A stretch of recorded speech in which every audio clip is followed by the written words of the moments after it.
A realm united. Lady Isabel of Westmere had spent months fleeing from the king's men, always slipping through their grasp.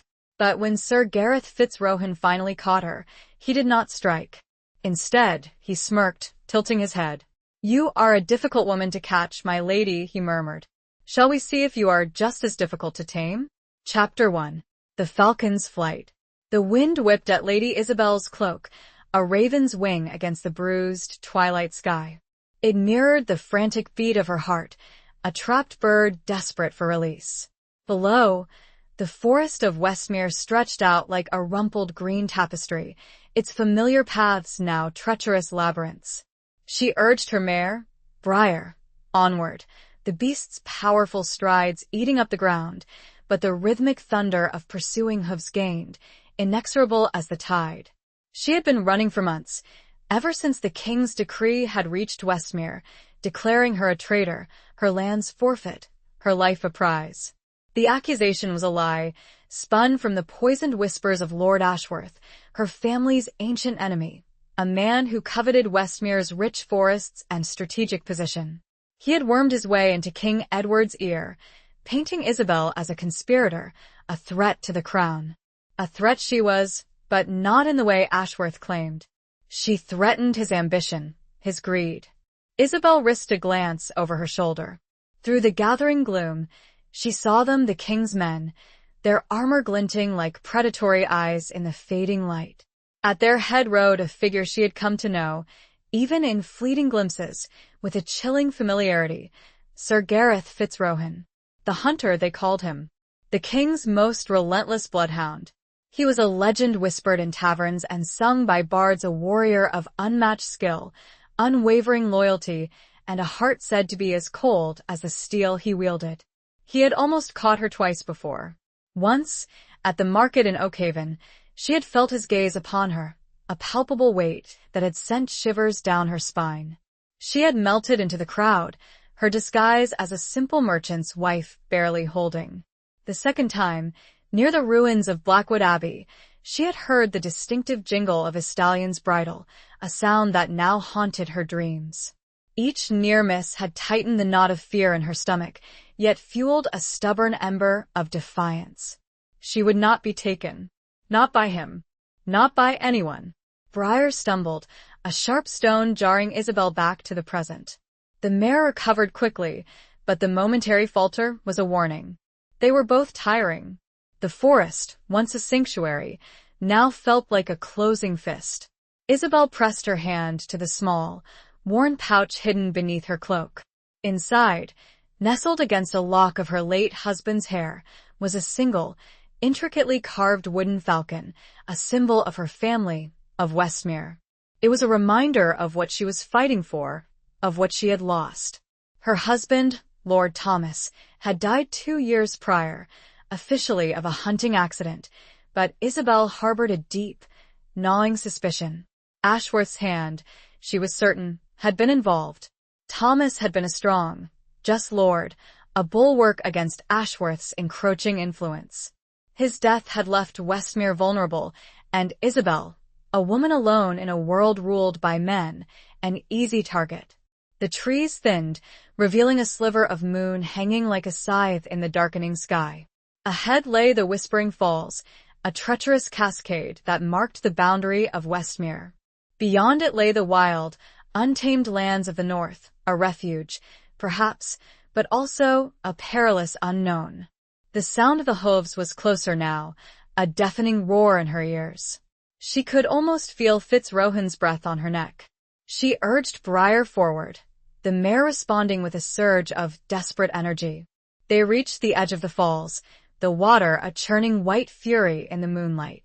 The roar of the water drowned out all other sounds, even the pounding of her own heart.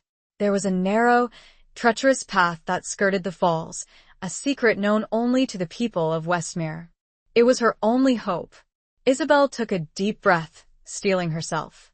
She whispered a prayer to the old gods, the ones her ancestors had worshipped before the coming of the new faith, the ones who still held sway in the wild places of the world. "Hold fast, Briar," she murmured, her voice tight with fear and determination. The mare plunged onto the path, hooves slipping on the wet stone. The spray from the falls soaked Isabel to the bone, chilling her to the core. She clung to Briar's mane, her knuckles white, her gaze fixed on the far side. Suddenly, a shout pierced the roar of the water. "Lady Isabel!" Halt! "In the king's name, Fitzrohan." His voice was like the crack of a whip, cutting through the chaos. She didn't look back. She couldn't. One glance, one moment of hesitation, and it would be over. The path narrowed, the precipice yawning below. A loose stone crumbled beneath Briar's hoof, sending a shower of pebbles into the abyss. The mare stumbled, nearly losing her footing.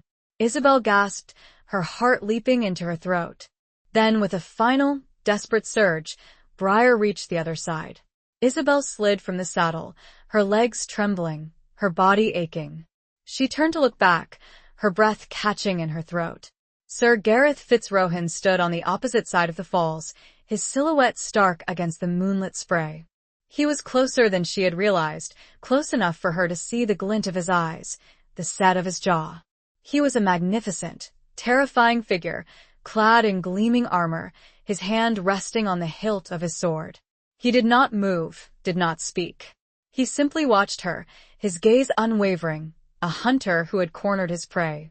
For a long moment, they stared at each other, the roar of the falls a deafening silence between them. Isabel felt a strange, unsettling mix of fear and something else. Something she couldn't quite name. Respect? Curiosity? Then he did something that shattered the tense tableau. He slowly, deliberately, sheathed his sword. The metallic rasp was loud in the sudden quiet. He raised a hand, not in threat, but in what? A salute? A farewell? And then, he turned his horse and rode away, disappearing into the darkness from which he had come. Isabel stood there, trembling, unsure of what had just happened. Why had he let her go? Why had he not pursued her? It made no sense. The hunter never gave up. The hunter always got his prize. She looked down at the wooden falcon in her hand, its smooth surface worn smooth by years of anxious touch. She clutched it tightly, drawing strength from its familiar weight. She had escaped. For now. But she knew, with a chilling certainty, that this was not the end. It was only the beginning. The game had changed, the rules rewritten, and she had no idea what they were. The falcon, once a symbol of freedom, now felt like a brand, marking her as his quarry, forever hunted. Chapter 2. A cage of gold and steel. The North was a harsh mistress. The rolling hills and verdant forests of Westmere gave way to rugged mountains, their peaks shrouded in perpetual mist. The air was thin and cold, biting at exposed skin, a constant reminder of Isabel's vulnerability. She had traded the familiar comforts of her home for a precarious existence, a fugitive clinging to the edges of survival. The first few weeks were a blur of constant movement, of sleeping under the stars, of foraging for food, of relying on the kindness of strangers or, more often, their indifference. She quickly learned to shed the trappings of nobility. Her fine gowns were replaced with rough spun wool. Her jeweled fingers became calloused and stained with dirt. She learned to braid her hair in a simple, practical style, hiding its fiery auburn color, a beacon that had once been her pride. She traded the wooden falcon, reluctantly, to a gruff, taciturn shepherd in exchange for a sturdy pony, a shaggy, sure-footed creature she named Ash. The exchange pained her, the falcon being her last tangible link to Westmere, but survival demanded sacrifice. The shepherd, a man of few words and keen eyes, had looked at her with a knowing sadness, as if he understood the weight of what she carried, both seen and unseen. The days bled into weeks, the weeks into months. Isabel found a fragile rhythm in her new life. She learned to read the signs of the weather, to identify edible plants, to hunt small game with a makeshift bow and arrow. She learned to listen to the silence, to trust her instincts, to be ever vigilant. One evening, huddled in the meager shelter of a rocky overhang, a storm raging outside, she found herself thinking of Sir Gareth Fitzrohan. The memory of his face, framed by the mist of the Whispering Falls, was etched into her mind. She couldn't reconcile the image of the ruthless hunter with the man who had sheathed his sword, who had let her go. She wondered what he was doing now. Was he still searching for her? Had he reported his failure to the king? Or had he forgotten her? The thought surprisingly stung. She had become accustomed to being his prey, to the strange, unsettling dance of pursuit and evasion. It was a perverse kind of connection, a twisted bond forged in the crucible of fear. She shook her head, trying to dispel the image. She couldn't afford to dwell on him. He was a danger, a threat. And yet, she couldn't deny the flicker of something else that his memory evoked. A grudging respect, perhaps. A strange, unwanted fascination. The storm raged on, the wind howling like a banshee, the rain lashing against the rocks. Isabel shivered, pulling her threadbare cloak tighter around her. She felt utterly alone, adrift in a vast, uncaring wilderness. The weight of her isolation pressed down on her, crushing her spirit. She closed her eyes, picturing Westmere, the warm hearth of the great hall, the laughter of her household, the scent of roasting meat and wood smoke. She remembered her husband, Thomas, his strong arms around her, his gentle smile. The memories were a bittersweet balm, a reminder of what she had lost, of what she was fighting to reclaim. But even those memories were fading, becoming blurred and indistinct, like a tapestry frayed by time and neglect. She feared that she was losing herself, that the woman she had been, the Lady of Westmere, was slowly being erased, replaced by this hardened, wary creature of the wild. The next morning, the storm had passed, leaving behind a world washed clean and sparkling. The air was crisp and cold, the sky a brilliant, cloudless blue. Isabel emerged from her shelter, stretching her stiff limbs, her gaze drawn to the distant peaks. As she stood there, taking in the breathtaking beauty of the landscape, she saw a figure approaching on horseback. Her heart leaped into her throat.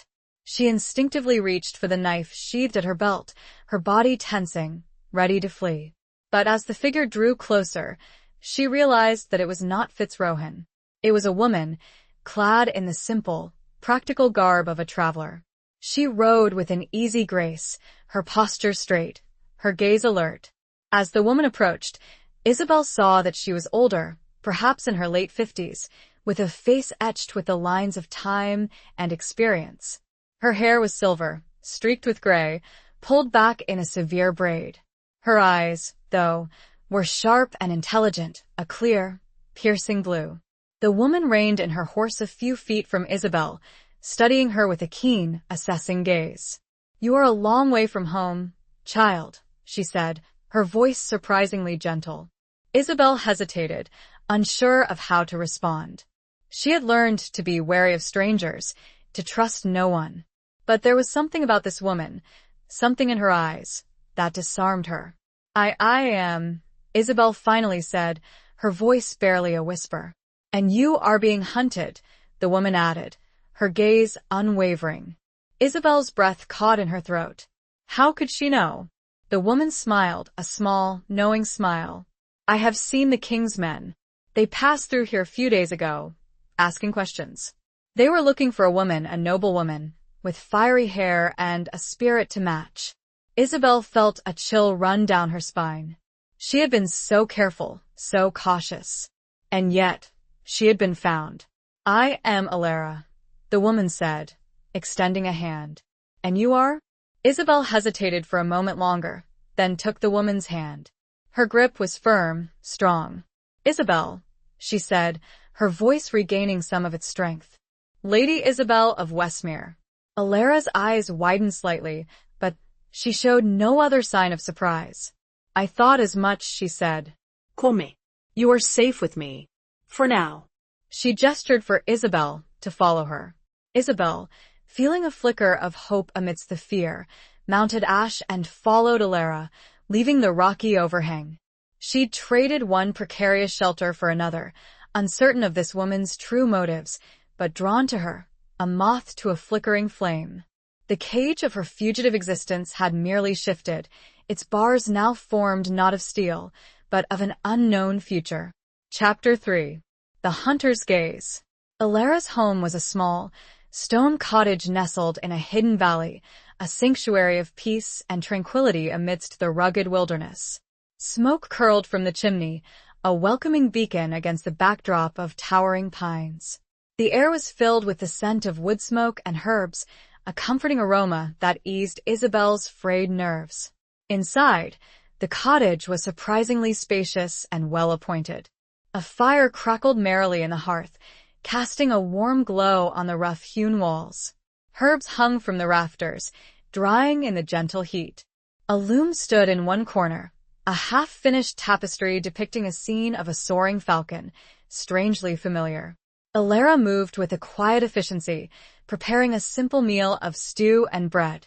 Isabel watched her, her mind still reeling from the sudden turn of events. She felt a strange mix of relief and apprehension. She had found refuge, but she was still a fugitive, still hunted. "You are wondering why I helped you," Alara said, her voice breaking into Isabel's thoughts. She placed a bowl of stew before Isabel, her gaze keen and perceptive. Isabel nodded, her appetite surprisingly keen. "I am," she admitted. "You know who I am, what I am accused of. Why would you risk sheltering me?" Alara smiled, a small, enigmatic smile. "Let's just say I have my reasons," she said. "And I believe in second chances. Everyone deserves a chance to redeem themselves, to prove their innocence." Isabel looked at her, searching her face for any sign of deception. But Alara's eyes were clear and unwavering, her expression open and honest. "I am innocent," Isabel said, her voice firm, her gaze meeting Alara's. "I was framed by Lord Ashworth, my family's enemy. He wants Westmere, and he will stop at nothing to get it." Alara nodded, her expression thoughtful. "I know of Ashworth," she said. "He is a dangerous man, a viper in the king's court. He has a reputation for ruthlessness." "He murdered my husband," Isabel said, her voice choked with emotion. The words, spoken aloud for the first time to someone other than herself, brought a fresh wave of grief and anger. Alara's eyes softened with compassion. "I am sorry for your loss," she said. "I know what it is like to lose someone you love." A shadow crossed Alara's face, a fleeting glimpse of a hidden pain. Isabel sensed that Alara's past held its own share of sorrows, its own secrets. They ate in silence for a while, the only sound the crackling of the fire and the gentle clinking of spoons against bowls. Isabel found herself relaxing in Alara's presence, her guard slowly lowering. She felt a sense of peace she hadn't experienced in months. "You remind me of someone," Alara said, breaking the silence. She studied Isabel's face, her gaze intense. "Someone I knew a long time ago.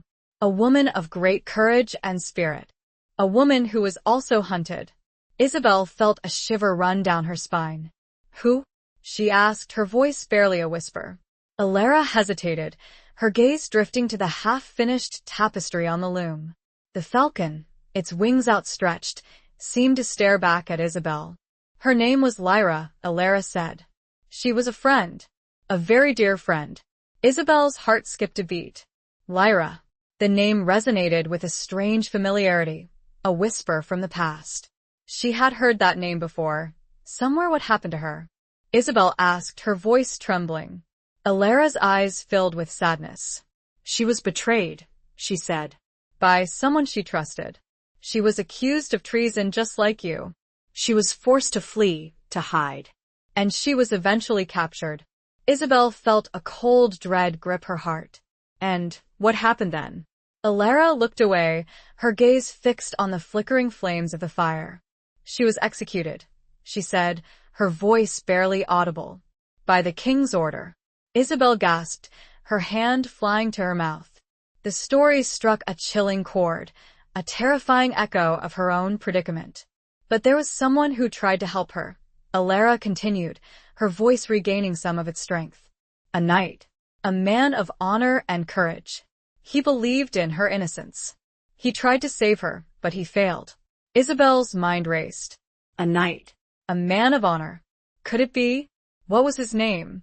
Isabel asked, her voice trembling.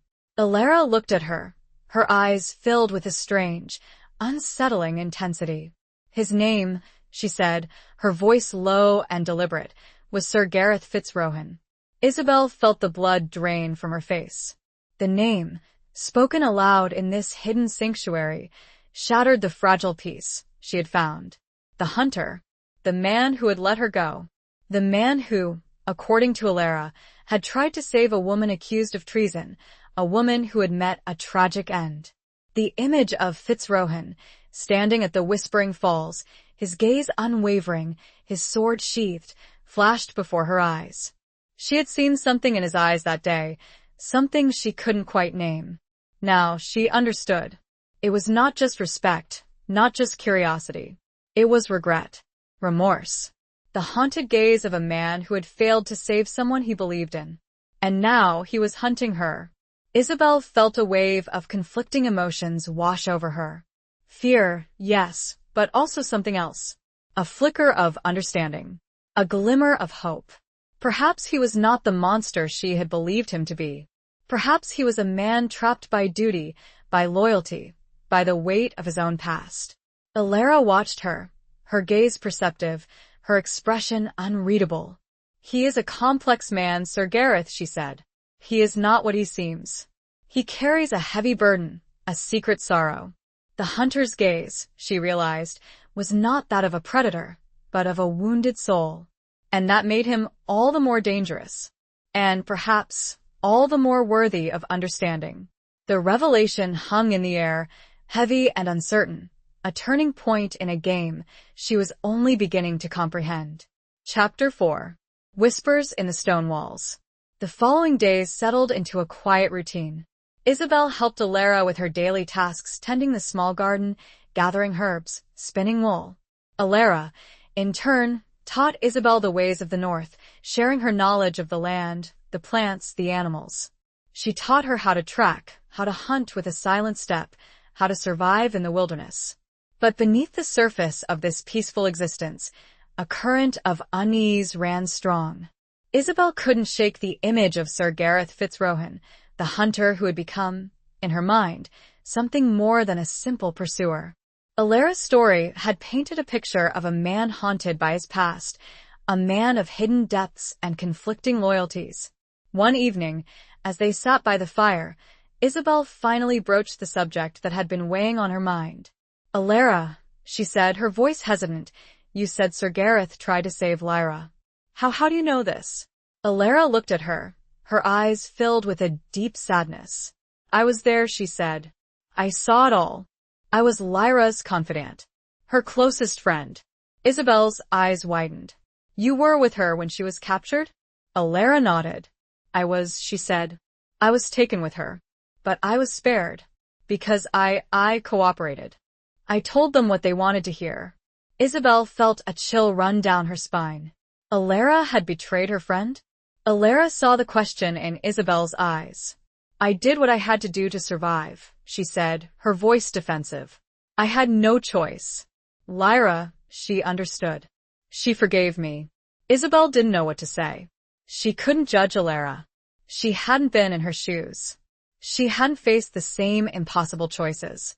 "But Sir Gareth," Alara continued, her voice softening, "he never forgave me. He believed I could have done more. He believed I had betrayed Lyra's trust." Isabel felt a strange pang of sympathy for Fitzrohan. He had lost not only the woman he had tried to save, but also his faith in someone he had believed in. "He visited me, after," Alara said, her gaze drifting to the flickering flames. "He came to my cottage, this very cottage. He accused me of cowardice, of betrayal. He said he would never forget what I had done." Isabel Shiberet. She could imagine the scene, the intensity of Fitzrohan's anger, his grief. "And then he left," Alara said. "I never saw him again. Until he came looking for you." Isabel felt a sudden surge of fear. He knows about you?"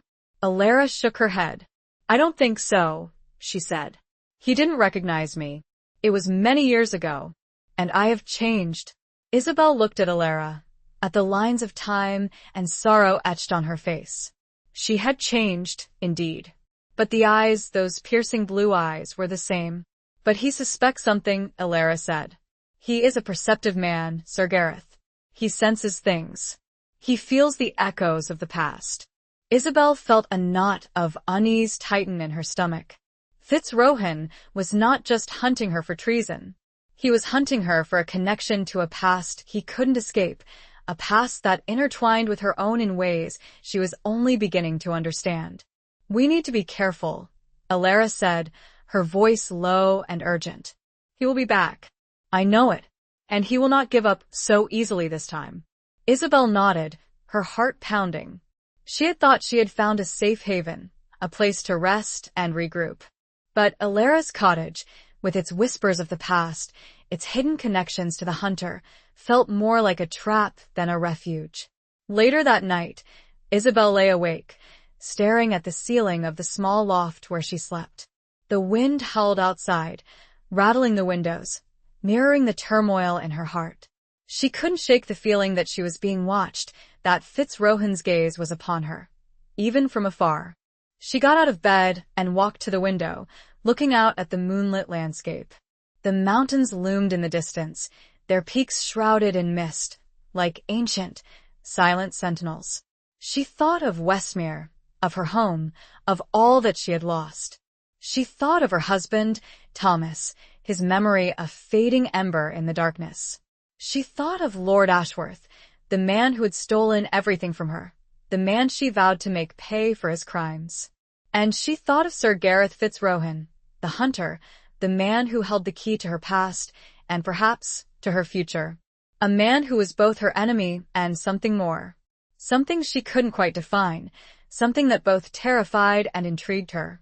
She wrapped her arms around herself, shivering in the cold night air. She felt utterly alone, adrift in a world of shadows and secrets. She was a pawn in a game she didn't understand, a game with deadly consequences. She whispered a prayer to the old gods, the ones who still held sway in the wild places of the world. She prayed for strength, for courage, for guidance. She prayed for a way to reclaim her life, to clear her name, to find justice for her husband.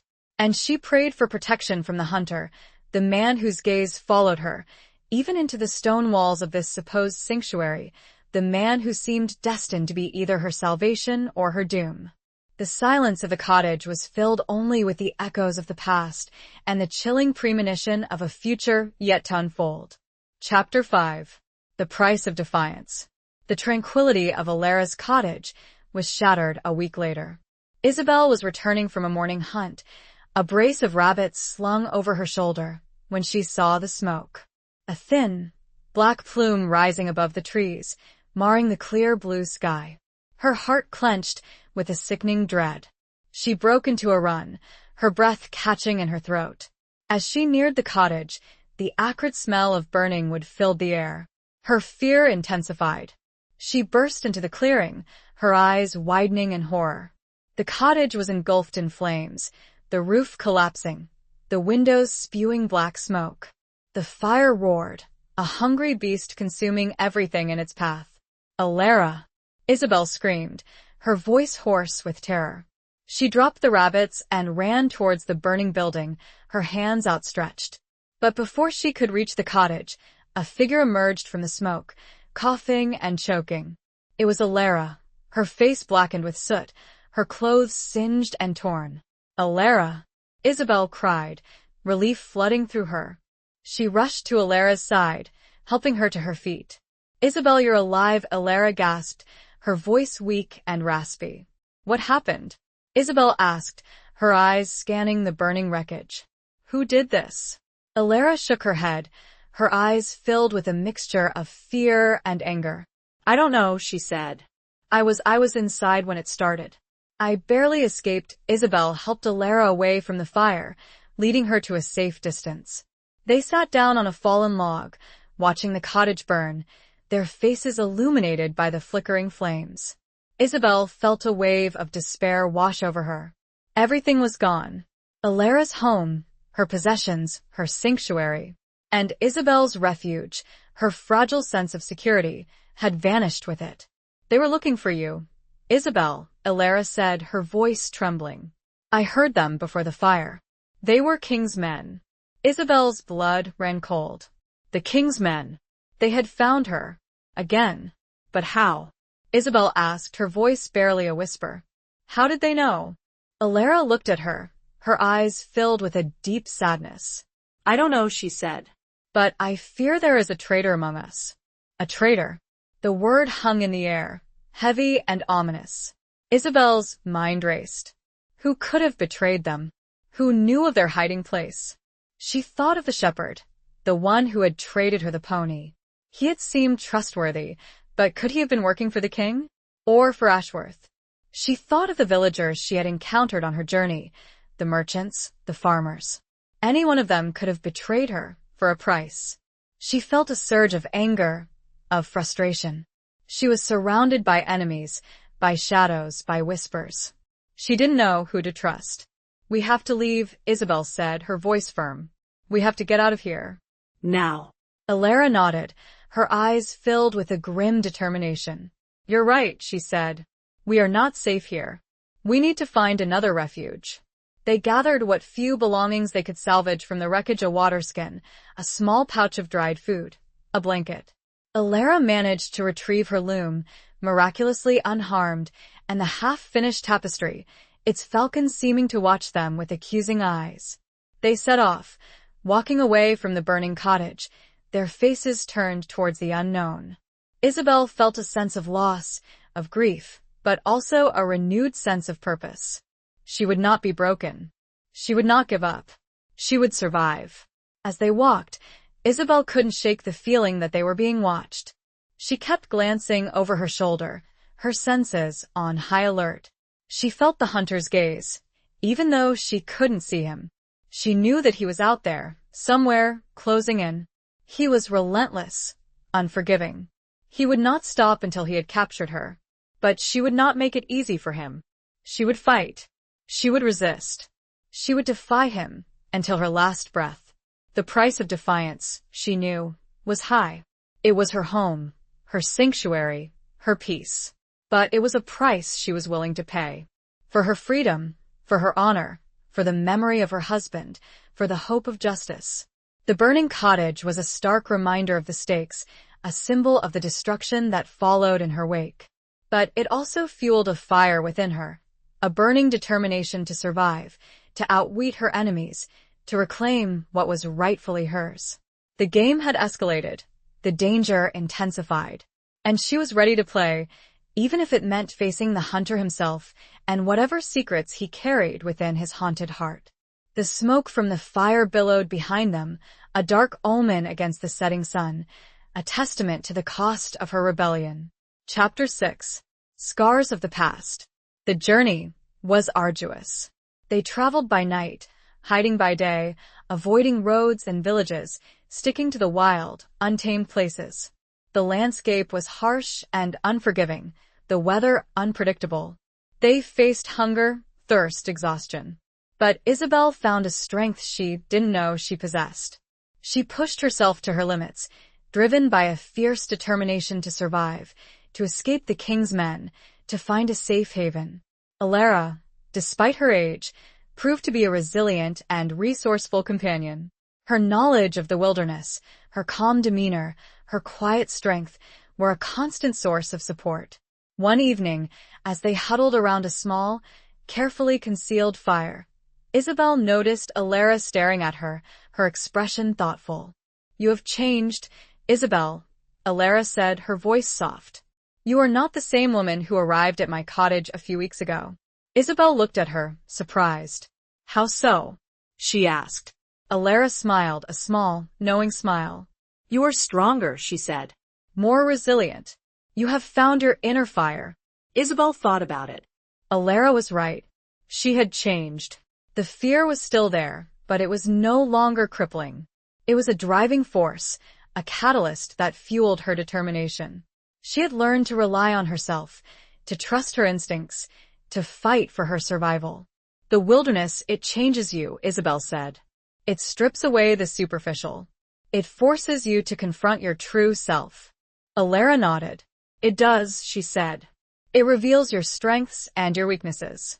It tests your limits. They fell silent for a while, listening to the crackling of the fire, the rustling of the leaves, the distant hoot of an owl. I have been thinking, Alara said, breaking the silence, about the traitor.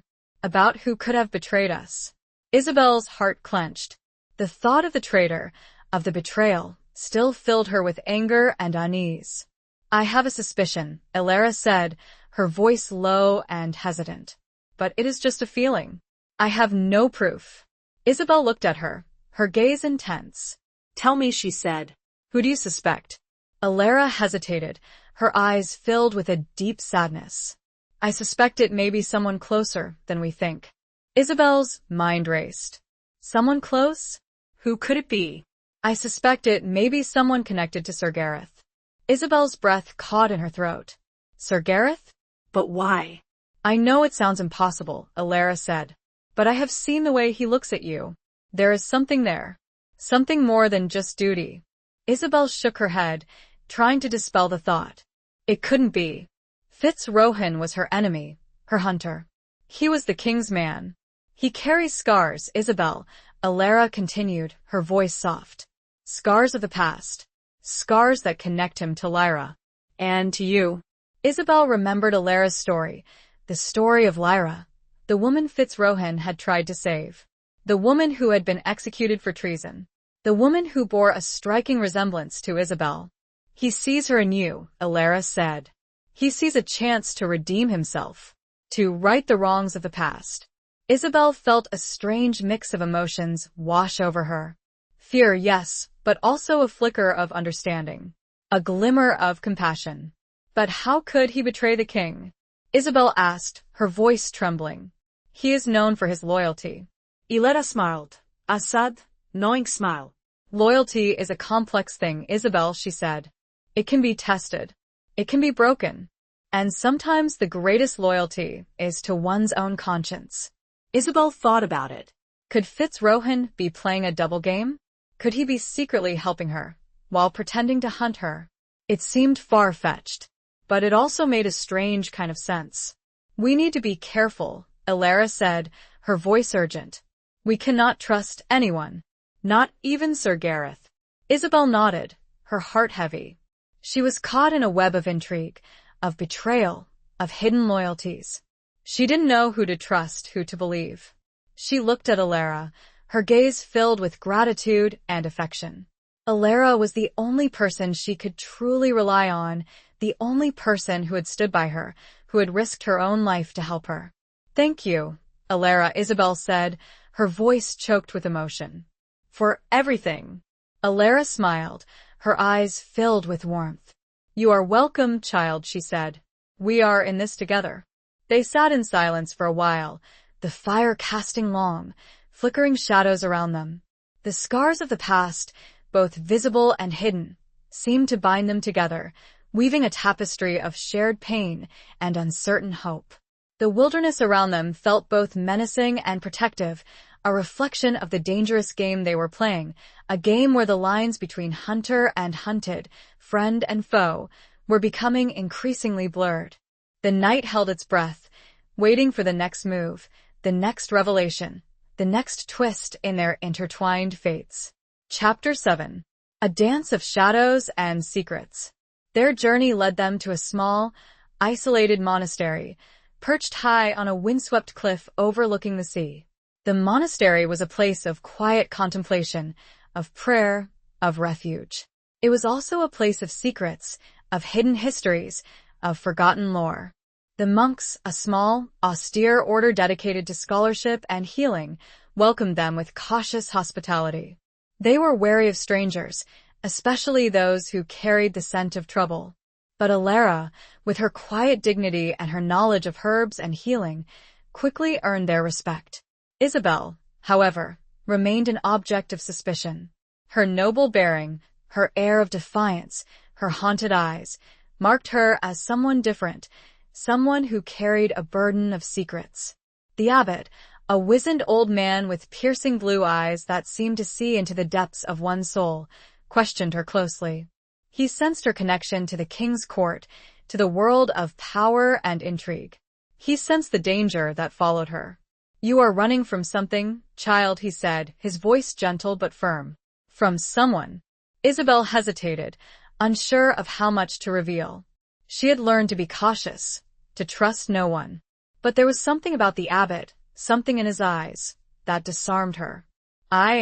She admitted, her voice low. "I am accused of treason, a crime I did not commit. I am being hunted by the king's men." The abbot nodded, his expression thoughtful. "Treason is a grave charge," he said. "It carries a heavy penalty." "I am innocent," Isabel said, her voice firm. "I was framed by my family's enemy, Lord Ashworth. He wants my lands, my title." The abbot's eyes narrowed slightly. "Ashworth," he said. "I know the name. He is a man of ambition, of ruthlessness." "He murdered my husband," Isabel said, her voice choked with emotion. The abbot's eyes softened with compassion. "I am sorry for your loss," he said. "I know what it is like to lose someone you love." A shadow crossed the abbot's face, a fleeting glimpse of a hidden pain. Isabel sensed that the abbot, like Alara, carried his own share of sorrows, his own secrets. "We will offer you sanctuary," the abbot said, his voice regaining its strength. "For as long as you need it. But you must be careful. This is a place of peace, of prayer. We cannot harbor fugitives indefinitely." Isabel nodded, her heart filled with gratitude. "Thank you, Father," she said. "I understand. I will not endanger your community." The days at the monastery settled into a quiet rhythm. Isabel helped the monks with their chores, tending the gardens, copying manuscripts, preparing meals. She found solace in the routine, in the silence, in the simple acts of service. But she couldn't escape the feeling of being watched, of being hunted. She often caught glimpses of the monks staring at her, their eyes filled with curiosity and suspicion. She sensed their unease, their fear.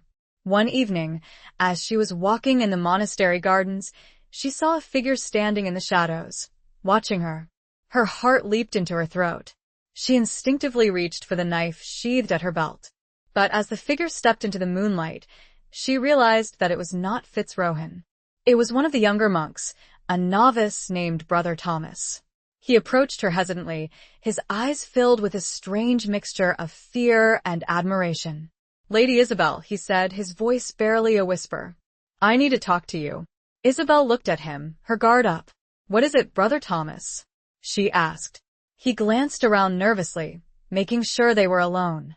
I know who you are," he said. "I know why you are here." Isabel's heart pounded. Had he betrayed her? Was he going to alert the king's men? I overheard the abbot talking to one of the older monks," Brother Thomas continued, his voice trembling. "They were talking about you." "About the hunter?" "The hunter? Sir Gareth Fitzrohan." The name sent a shiver down Isabel's spine. "What did they say?" Isabel asked, her voice tight. "They said he is close," Brother Thomas said. "They said he is coming here." Isabel felt a wave of fear wash over her. Fitzrohan was coming. To the monastery. But they also said something else, Brother Thomas continued, his voice hesitant. "They said he is not what he seems. They said he has a secret." A secret. The same words Alara had used. What was Fitzrohan's secret? What was his connection to Lyra, to Isabel? "They said he is looking for something," Brother Thomas said. "Something that was lost. Something that only you can help him find." Isabel's mind raced. What could it be? What was Fitzrohan searching for? And why did he believe she could help him? The dance of shadows and secrets had taken a new turn. The monastery, a place of supposed peace, had become a stage for a dangerous game, a game where the lines between truth and deception, loyalty and betrayal, were becoming increasingly blurred. She was caught in the middle, a pawn in a struggle she didn't fully understand, a struggle that threatened to consume her and everyone around her. The novice's words echoed in the stillness, a chilling premonition of the storm that was about to break. Chapter 8. The King's Decree. The news of Sir Gareth's impending arrival threw the monastery into a state of quiet panic. The monks, normally serene and detached from the world's affairs, were visibly agitated. The abbot, his face etched with worry, summoned Isabel to his private chamber. "Lady Isabel," he said, his voice grave, "I have received word from a reliable source. Sir Gareth Fitzrohan is indeed on his way here. He is expected to arrive within the day." Isabel's heart pounded in her chest. She had known this was coming, but the confirmation still sent a shiver of fear through her. What should I do?" she asked, her voice trembling. The abbot looked at her, his eyes filled with a mixture of concern and something else. Something she couldn't quite decipher. "There is a hidden passage," he said, his voice low. "It leads outside the monastery walls. It is your only chance of escape." Isabel's eyes widened. A hidden passage? The abbot was offering her a way out? But why? She asked. "Why would you help me? You said you could not harbor fugitives." The abbot smiled, a sad, knowing smile. "There are rules," he said. "And there are exceptions. And sometimes the greater good requires us to bend the rules." Isabel felt a surge of gratitude towards the abbot. He was risking his own safety, the safety of his community, to help her. I don't know what to say," she said, her voice choked with emotion. "Say nothing," the abbot said. "Just go. And be careful. Sir Gareth is a formidable opponent. He is not easily fooled."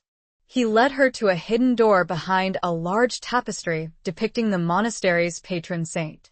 He pressed a hidden lever, and the door swung open, revealing a dark, narrow passage. "This passage leads to a small cave on the beach," the abbot said. "From there you can follow the coast north. It is a dangerous journey, but it is your best hope."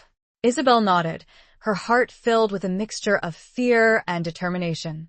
"Thank you, Father," she said. "I will never forget your kindness." She stepped into the passage, the door closing silently behind her. She was plunged into darkness, the only sound the faint echo of her own footsteps. As she made her way through the passage, she couldn't shake the feeling that she was being watched. She felt the hunter's gaze, even in the darkness. She reached the end of the passage, emerging into the cool, salty air of the cave. The sea stretched out before her, vast and gray, the waves crashing against the rocks.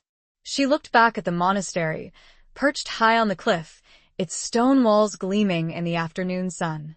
It seemed like a world away, a haven of peace she was leaving behind. She took a deep breath, steeling herself for the journey ahead.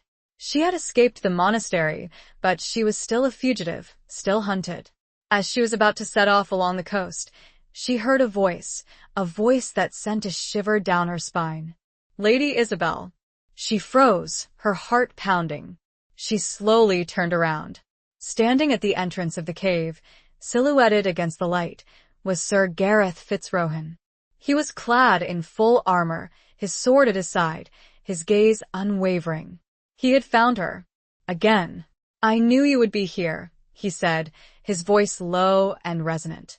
Isabel's hand instinctively went to the knife at her belt. She knew she couldn't fight him. He was too strong, too skilled. But she wouldn't surrender. She wouldn't be taken without a fight. "I've been expecting you, Sir Gareth," she said, her voice surprisingly steady. He took a step closer, his eyes scanning her face, searching for something. "You are a difficult woman to catch, my lady," he said, a hint of a smile playing on his lips. "But the chase is over." "Is it?" Isabel asked, her voice defiant. "Or is it just beginning?" He tilted his head, his gaze intensifying. "That depends," he said. "On you." He held out a rolled-up parchment, sealed with the king's crest. "I have a decree," he said. "From King Edward." Isabel's heart sank. The king's decree. It could only mean one thing. He unrolled the parchment and began to read, his voice echoing in the cave. "By order of His Majesty, King Edward, Lady Isabel of Westmere, having been found guilty of treason against the crown, is hereby sentenced to—" He paused, his gaze locking with Isabel's. He did not finish the sentence. Instead, he slowly lowered the parchment, his expression unreadable. "Is hereby pardoned," he finished, his voice barely a whisper. Isabel's eyes widened in disbelief. Pardoned? The king had pardoned her? What does this mean? She asked, her voice trembling. Fitzrohan took another step closer, his gaze never leaving hers. It means, he said, his voice low and intense, that you are free. The king's decree, the symbol of her condemnation, had become the instrument of her liberation. But the look in Fitzrohan's eyes suggested that this freedom came with a price, a new set of conditions, a new game to be played. The cave, a place of escape, had become a stage for a confrontation that promised to reveal more than just her fate, but the truth behind the hunter's pursuit and the secrets that bound them together. Chapter 9. Beneath a moonlit sky. Isabel stared at Fitzrohan, her mind reeling. The king's pardon was unexpected, a twist she hadn't anticipated. It overturned everything, yet it solved nothing. The relief she should have felt was overshadowed by a profound sense of unease. Why? She asked, her voice barely a whisper. Why would the king pardon me? After all this, after everything, Fitzrohan's gaze didn't waver. He held the parchment out to her. Read it yourself, he said. It is all there. Isabel took the parchment, her hands trembling. She scanned the elaborate script, the official language, the king's seal.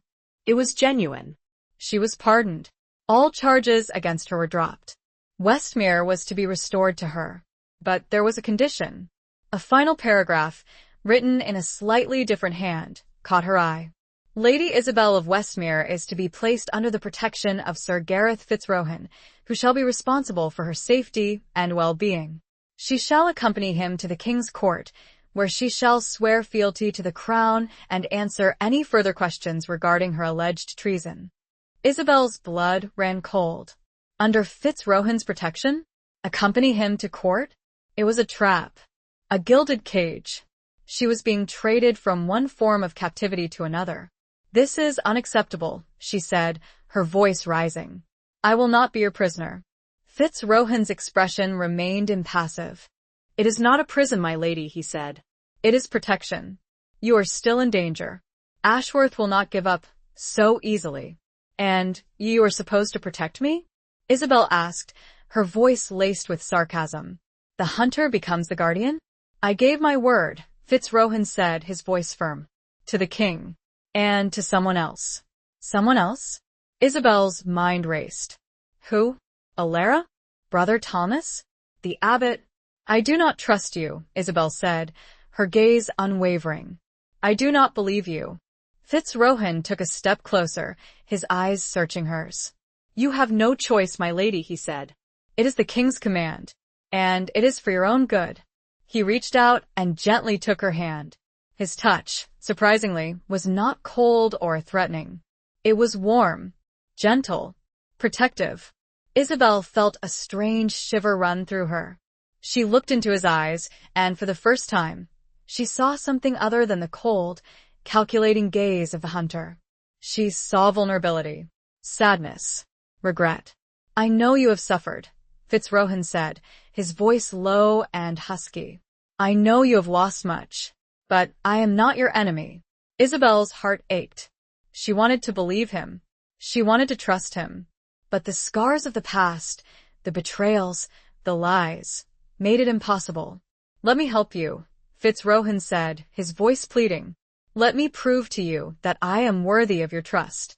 He led her out of the cave, into the soft glow of the setting sun. They walked along the beach, the waves crashing against the shore, the sea breeze whipping at their clothes. The king was misled, Fitzrohan said, breaking the silence. By Ashworth. By others. He now realizes his mistake. And how did you convince him? Isabel asked, her voice still skeptical. Fitzrohan hesitated, his gaze drifting towards the sea. I presented him with evidence, he said. Evidence of Ashworth's treachery. Evidence of your innocence. What evidence? Isabel asked, her curiosity piqued. Fitzrohan stopped walking and turned to face her. Evidence that I have been gathering for months, he said. Evidence that connects Ashworth to your husband's death. Isabel's eyes widened. He had been investigating Thomas's death? He had been working to clear her name? All this time while he was hunting her? Why? She asked, her voice trembling. Why would you do this?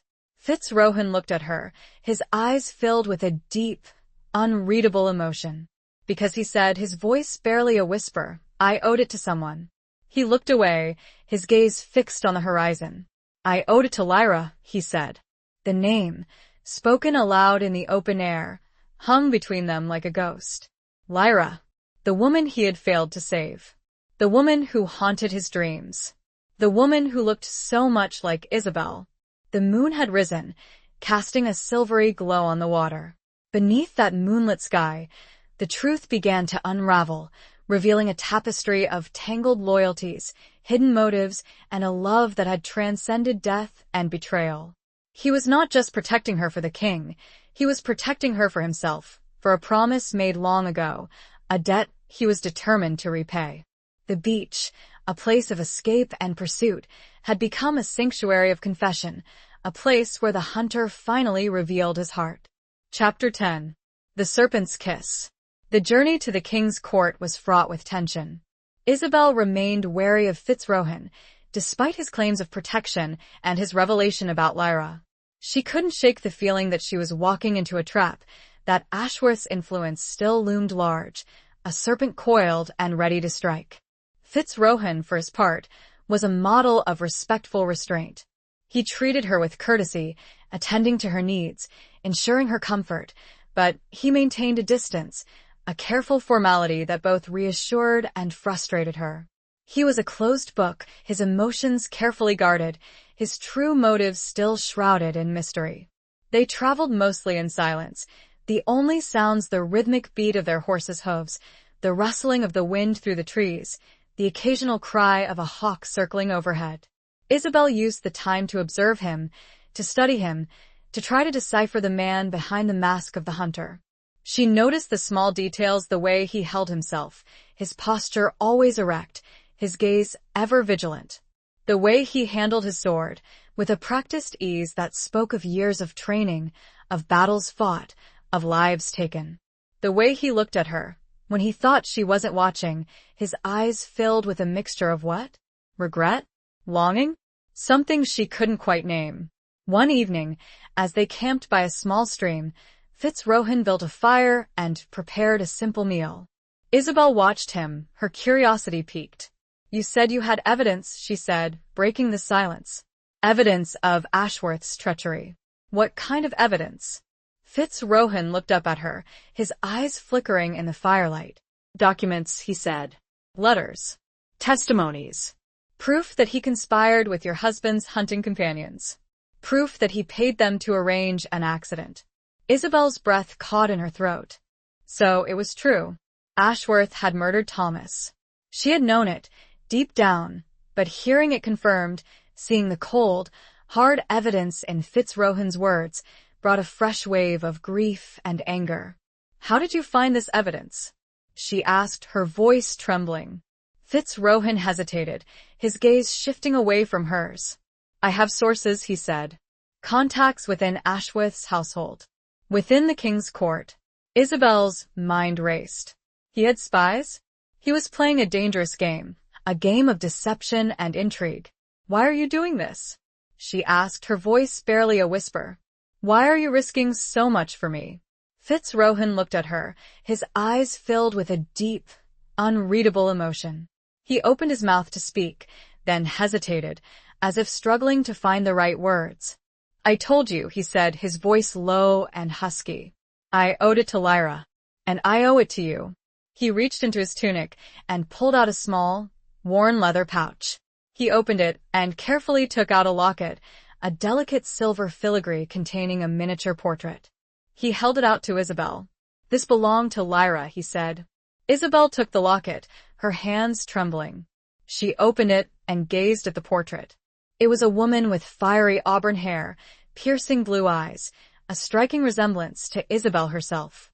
She was beautiful, Isabel said, her voice choked with emotion. Fitzrohan nodded, his eyes filled with sadness. "She was," he said. "And she was innocent, just like you." He looked at Isabel, his gaze intense. "I loved her," he said, his voice barely a whisper. "I tried to save her, but I failed." Isabel felt a pang of sympathy for Fitzrohan. She understood now, the depth of his grief, the weight of his guilt. He was trying to redeem himself, to atone for his past mistakes. I see her in you, Fitzrohan said, his voice trembling. I see her spirit, her courage, her defiance. He reached out and gently touched her cheek. His touch sent a shiver through her, a strange mix of fear and something else. Something she hadn't felt in a long time. I will not fail you again, he said, his voice firm. I will protect you. I will clear your name. I will bring Ashworth to justice. He leaned closer, his eyes locking with hers. Isabel's heart pounded in her chest. She felt a strange, overwhelming pull towards him, a magnetic force she couldn't resist. His lips brushed against hers. It happened quickly, impulsively. It was a brief, tentative touch, but it sent a shockwave through her. It was a kiss of what? Regret? Longing? A promise? Or a betrayal waiting to happen? Isabel pulled away, her mind reeling. She was confused, disoriented, her emotions in turmoil. She stammered, unable to find the words. Fitzrohan looked at her, his eyes filled with a mixture of apology and something else. Something deeper, something more intense. Forgive me, he said, his voice low and husky. I should not have done that. He turned away, his back to her, his shoulders slumped. He was ashamed, vulnerable. Isabel didn't know what to say. She didn't know what to do. She was caught between two worlds, between two men, the memory of her dead husband and the presence of the living hunter.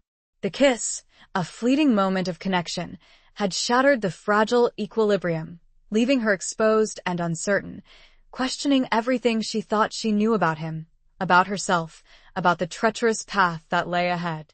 The fire crackled between them, casting long, dancing shadows, mirroring the turmoil in her heart and the uncertain future that awaited them at the king's court. Chapter 11. A Test of Loyalty. The arrival at the king's court was a spectacle of pomp and ceremony. Banners snapped in the wind, trumpets blared, and crowds of courtiers thronged the courtyard, eager to catch a glimpse of the infamous Lady Isabel of Westmere, the traitor who had been pardoned, the woman who had captured the attention of the king's most formidable knight. Isabel, riding beside Fitzrohan, felt a wave of apprehension wash over her. She was entering a lion's den, a place of intrigue, of hidden agendas, of deadly rivalries. Ashworth would be there, waiting for her, his power and influence undiminished. Fitzrohan, sensing her unease, leaned closer. Stay close to me, he said, his voice low and reassuring. Trust no one. Speak only when spoken to. And be careful. Isabel nodded, her heart pounding. She felt like a lamb being led to slaughter. They were escorted to the great hall, a vast, cavernous space filled with richly dressed nobles, their faces a mixture of curiosity, suspicion, and hostility. The air was thick with the scent of perfume, of sweat, of fear. At the far end of the hall, seated on a raised dais, was King Edward. He was a tall, imposing figure, his face stern, his gaze piercing. Beside him, standing slightly behind him, was Lord Ashworth. He was a smaller man, but his presence was no less menacing. His eyes, cold and calculating, were fixed on Isabel, a predatory gleam in their depths. Isabel felt a chill run down her spine. She knew that Ashworth would not let her go easily. He would use every weapon at his disposal, his influence, his cunning, his lies to destroy her. Fitzrohan led her forward, towards the dais. They stopped before the king, bowing deeply. Your Majesty, Fitzrohan said, his voice clear and resonant, I present to you Lady Isabel of Westmere, as per your decree. King Edward looked at Isabel, his gaze scrutinizing. Lady Isabel, he said, his voice deep and authoritative, you've been accused of grave crimes against the crown. You have been pardoned, but your loyalty remains in question. Isabel met the king's gaze, her head held high. My loyalty has always been to the crown, your Majesty, she said, her voice surprisingly steady. I was falsely accused. I was the victim of a conspiracy. Ashworth stepped forward, his voice dripping with venom. A conspiracy, my lady? He said. Or a desperate attempt to conceal your treachery. Isabel felt a surge of anger. She wanted to lash out at him, to expose his lies, to reveal his crimes. But she knew she had to be careful. One wrong word, one misstep, could cost her everything. "I have proof of my innocence, Your Majesty," she said, her voice calm and controlled. "Proof that Lord Ashworth is the true traitor." Ashworth laughed, a cold, mocking sound. "Proof?" he said. "What proof could you possibly have?" Fitzrohan stepped forward, his hand resting on the hilt of his sword. "The proof is here, Your Majesty," he said, his voice firm. "I have gathered it myself."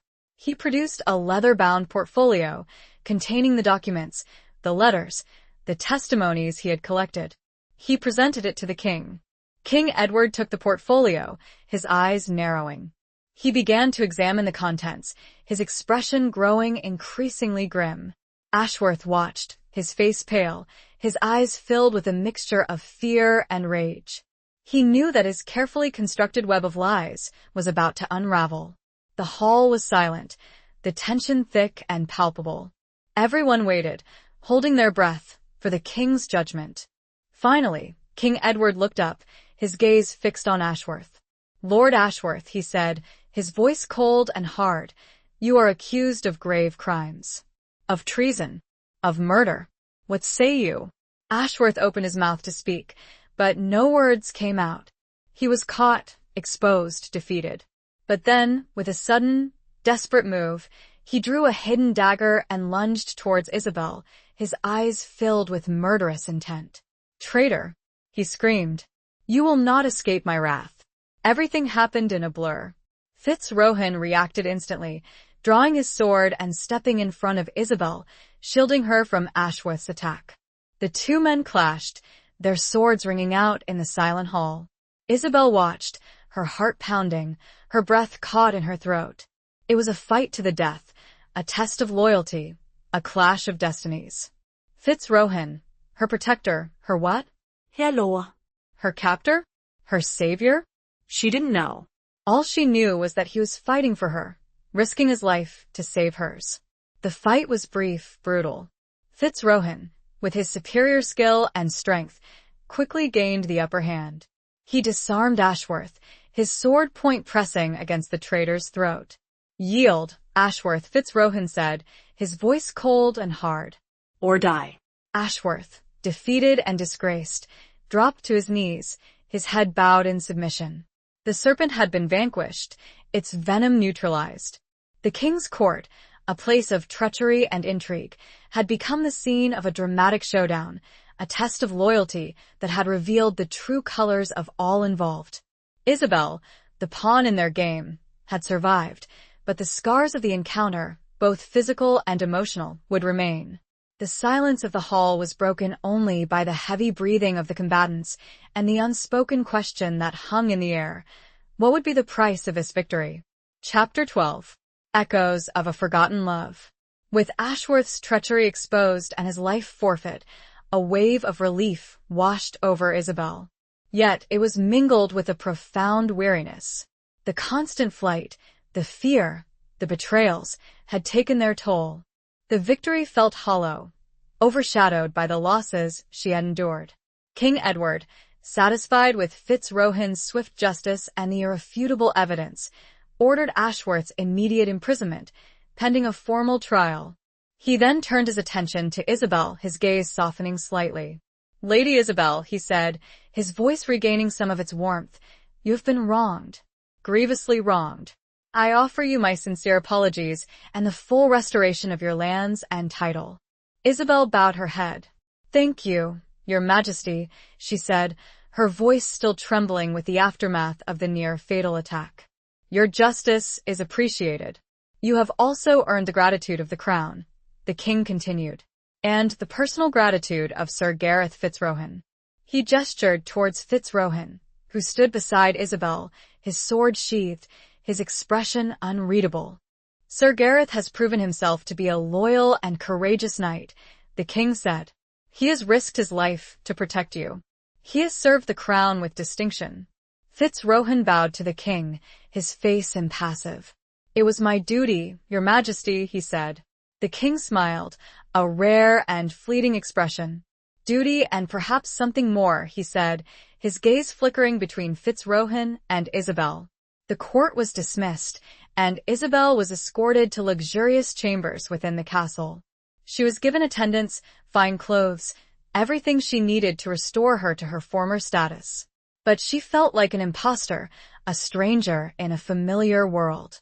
She longed for Westmere, for the simplicity of her former life, for the peace she had known before the storm of accusations and betrayals had engulfed her. Later that evening, Fitzrohan came to her chambers. He found her standing by the window, gazing out at the moonlit gardens. "Are you well, my lady?" he asked, his voice hesitant.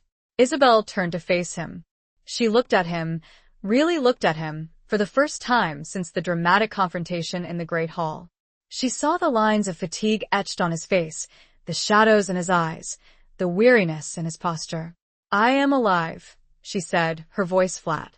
"Thanks to you." Fitzrohan nodded, his gaze avoiding hers. "It was my duty," he repeated. "And your promise," Isabel added, her voice soft. "To Lyra." Fitzrohan's eyes met hers, a flicker of pain crossing his face. "Yes," he said. "And to you." He took a step closer, his voice low and intense. "I meant what I said, Isabel," he said. "I will protect you. I will always protect you." Isabel felt a strange mix of emotions wash over her. Gratitude, yes, but also something else. Something she couldn't quite define, something that both attracted and frightened her. "Why?" she asked, her voice barely a whisper. "Why are you so devoted to me? Is it just because of Lyra?" Fitzrohan hesitated, his gaze searching hers. "Lyra was a part of it," he admitted. "But it is more than that. It is you, Isabel. You are not Lyra, but you remind me of her strength, her courage, her spirit." He reached out and gently touched her hair, his fingers tracing the fiery strands. "You have a fire in you, Isabel," he said. "A fire that burns bright. A fire that I admire." Isabel's heart ached. She saw the longing in his eyes, the echoes of a forgotten love. She saw the man behind the mask of the hunter, the man who had suffered, who had loved, who had lost. "I am not her," Isabel said, her voice trembling. "I cannot replace her." Fitzrohan nodded, his eyes filled with sadness. "I know," he said, "and I do not expect you to. But perhaps we can find something new. Something different. Something together." He leaned closer, his gaze locking with hers. Isabel felt that familiar pull, that magnetic force that drew her towards him. He cupped her face in his hands, his touch gentle, tender. "Isabel," he whispered, his voice husky. He hesitated, his eyes searching hers, questioning, pleading. Isabel didn't know what to say. She didn't know what to do. She was torn between the past and the present, between the memory of her husband and the presence of this complex, enigmatic man. The echoes of a forgotten love resonated around them, a bittersweet melody that spoke of loss and longing, of pain and hope. The castle room, a symbol of her restored status, felt like a stage for a new drama, a drama where the lines between love and duty, past and present, were blurred and uncertain. She met his gaze, her own filled with a mixture of confusion and a dawning, hesitant desire. Chapter 13. The Heart's Rebellion. The kiss, when it came, was not a serpent's kiss, but a gentle exploration, a tentative offering. It was a question, not a demand, a plea, not a conquest. Isabel responded hesitantly at first, her mind still reeling from the whirlwind of events, from the sudden shift in her relationship with Fitzrohan. But as his lips lingered on hers, a warmth spread through her, melting the ice that had encased her heart. She closed her eyes, allowing herself to be drawn into the moment, to feel the tenderness of his touch, the warmth of his breath, the strength of his embrace. It was a kiss of healing, of solace, of a new beginning. It was a kiss that acknowledged the past, but did not dwell on it, a kiss that embraced the present, with all its uncertainties and possibilities. When they finally broke apart, Isabel felt breathless, disoriented, her emotions in turmoil. She looked at Fitzrohan, her eyes searching his, questioning. Gareth, she whispered, his name a tentative step into uncharted territory. He smiled, a genuine smile that reached his eyes, transforming his face from the stern mask of the hunter into something softer, more vulnerable. Isabel, he replied, his voice husky with emotion. He didn't say anything more, but his eyes spoke volumes. They spoke of respect, of admiration, of a growing affection that was both surprising and undeniable. The following days were a period of adjustment, of tentative exploration, of a slow, cautious dance between two people scarred by the past, drawn together by circumstance, and yearning for a connection that transcended duty and obligation. Isabel remained at court, attending to the formalities of her reinstatement, reclaiming her lands and title, dealing with the legal and political ramifications of Ashworth's downfall. Fitz-Rohan was her constant companion, her protector, her advisor. He guided her through the treacherous maze of court politics, shielding her from the whispers and the stares, helping her navigate the complex web of alliances and rivalries. But their relationship was evolving beyond the formal constraints of protector and protected. They spent hours talking, sharing their thoughts, their fears, their hopes.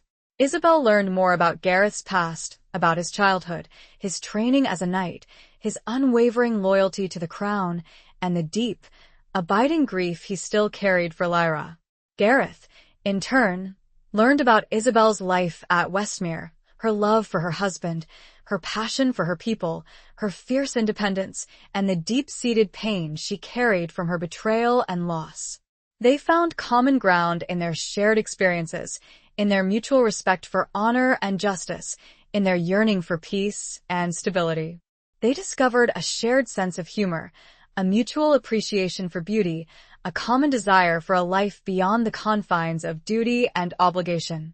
One evening, as they walked in the castle gardens, bathed in the soft glow of the setting sun, Isabel turned to Gareth. "I have been thinking," she said, her voice hesitant, "about Westmere, about returning home." Gareth looked at her, his eyes searching hers. "And what are your thoughts?" he asked. "I long for it," Isabel said. "For the peace, for the simplicity, for the familiarity." She paused, her gaze drifting towards the distant horizon. "But I am also afraid," she admitted. "Afraid of being alone. Afraid of the memories. Afraid of what the future holds." Gareth took her hand, his touch gentle and reassuring. "You will not be alone, Isabel," he said. "I will be there. If you will have me." Isabel's heart skipped a beat. His words were a promise, an offer, a declaration. She stammered, unsure of how to respond. Gareth smiled, his eyes filled with warmth and affection. "I know it is soon," he said. "I know you need time. But I am a patient man, Isabel. I will wait. For as long as it takes." He raised her hand to his lips and kissed it, a gesture of respect, of devotion, of a love that was slowly blossoming, defying the odds, transcending the past. Isabel's heart, once a captive of fear and grief, began to rebel, to stir with a new emotion, a hesitant hope, a burgeoning desire. The gardens, a place of quiet beauty, became a sanctuary of unspoken promises, a testament to the healing power of love and the courage to embrace a future that was no longer dictated by duty, but by the dictates of the heart. The sun set, casting long shadows, but the warmth of Gareth's hand in hers promised a new dawn, a new beginning. Chapter 14. Amidst the flames of war. The peace, however, was short-lived. News arrived at court that a neighboring kingdom, Northumbria, emboldened by the perceived instability within King Edward's realm following Ashworth's rebellion, had launched an invasion. Border skirmishes had escalated into open warfare, and Northumbrian forces were advancing rapidly, threatening the northern territories, including Westmere. King Edward, his face grim, summoned his council of war. Isabel, as Lady of Westmere, a strategically vital holding, was included in the council. She sat beside Fitz-Rohan, her heart pounding with a mixture of fear and determination. The council was divided. Some argued for a defensive strategy, fortifying the existing castles and waiting for the Northumbrians to overextend themselves. Others advocated for a preemptive strike, taking the fight to the enemy before they could consolidate their gains. Fitzrohan, surprisingly, argued for a bold, aggressive approach. "We must meet them head-on," he said, his voice firm and resolute. "We must show them that we are not weak, that we are not divided, that we are united in our defense of the realm." Isabel, remembering her own flight and the vulnerability of Westmere, spoke up. "I agree with Sir Gareth," she said, her voice clear and strong. "We cannot cower behind walls. We must fight for our lands, for our people, for our freedom." Her words surprised many in the council, who had expected her to be timid and fearful. But Isabel had changed. The fire that Fitzrohan had seen in her, the fire that had been dimmed by grief and betrayal, was now burning bright, fueled by a fierce determination to protect her home and her people. King Edward, impressed by both Fitzrohan's strategic acumen and Isabel's courage, decided to adopt their plan. He appointed Fitzrohan to lead the army, and he charged Isabel with raising troops and supplies from Westmere and the surrounding territories. Isabel returned to Westmere, not as a fugitive, but as a leader, a warrior, a defender of her realm. The people of Westmere, who had once feared for her safety, now welcomed her with open arms, their hearts filled with pride and hope. She immediately set about organizing the defenses, rallying the men at arms, overseeing the gathering of supplies, strengthening the castle fortifications.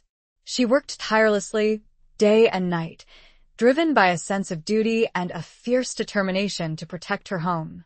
Fitzrohan, meanwhile, was preparing the main army for battle. He sent messages to Isabel regularly, keeping her informed of his progress, offering advice and encouragement. Their correspondence was formal, professional, but beneath the surface, there was a current of unspoken affection, of mutual respect, of a growing bond forged in the crucible of war. One evening, as Isabel stood on the battlements of Westmere Castle, watching the sun set over the familiar landscape, she received a message from Fitzrohan. It was shorter than usual, more personal. "Isabel, I ride to meet the enemy tomorrow. I do not know what the future holds, but I want you to know that I care for you. Deeply. I will fight for you, for Westmere, for our future. If I do not return, know that you have my heart." Isabel's heart ached as she read the message. She realized, with a sudden clarity, that she had fallen in love with him. With the hunter, the man who had once pursued her, the man who had saved her, the man who was now risking his life for her. She wrote a reply, her hand trembling. "Gareth, be careful. Be strong. Come back to me. Westmere, and I await you. Isabel." She sent the message, her heart filled with a mixture of fear and hope. She knew that the coming battle would be decisive, that it would determine the fate of Westmere, of the kingdom, and of her relationship with Fitzrohan. The flames of war were raging, threatening to consume everything in their path. But amidst the chaos and the destruction, a different kind of fire was burning, a fire of love, of courage, of a shared destiny. Westmere, once a place of refuge and fear, had become a beacon of hope, a symbol of resistance, and a testament to the enduring power of the human spirit. The night was filled with the sounds of preparation, the clang of metal, the murmur of prayers, and the silent beat of two hearts, separated by distance, but united by a love that was about to be tested in the crucible of battle. Chapter 15. A Knight's Confession. The battle was brutal and relentless. The clash of steel, the screams of men, the thunder of hooves, created a cacophony of chaos and death. Isabel, though not on the front lines, was far from idle. She organized the castle's defenses, directed the care of the wounded, and rallied the spirits of the non-combatants, her presence a beacon of calm amidst the storm. Messengers arrived with grim regularity, reporting on the ebb and flow of the fighting, each dispatch a fresh wave of anxiety. Days turned into nights, the outcome uncertain. Westmere, though not directly attacked, felt the tremors of the nearby conflict. Smoke billowed on the horizon, a constant reminder of the devastation being wrought. Isabel, sleepless and exhausted, maintained a stoic facade, her inner turmoil hidden beneath a mask of determined leadership. Then a messenger arrived, his horse lathered, his face pale and streaked with blood. He brought news that sent a chill through Isabel's heart. Fitzrohan had been wounded, seriously. He had led a daring charge against the Northumbrian flank, breaking their lines, but had fallen in the thick of the fighting. His fate was unknown. Isabel felt the world tilt beneath her. The strength that had sustained her through the past weeks seemed to evaporate, replaced by a wave of fear and despair. She dismissed the messenger, her voice trembling, and retreated to her private chamber.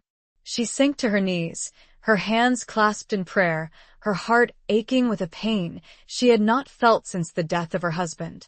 She prayed for Fitzrohan's safety, for his survival, for his return. She prayed for a miracle.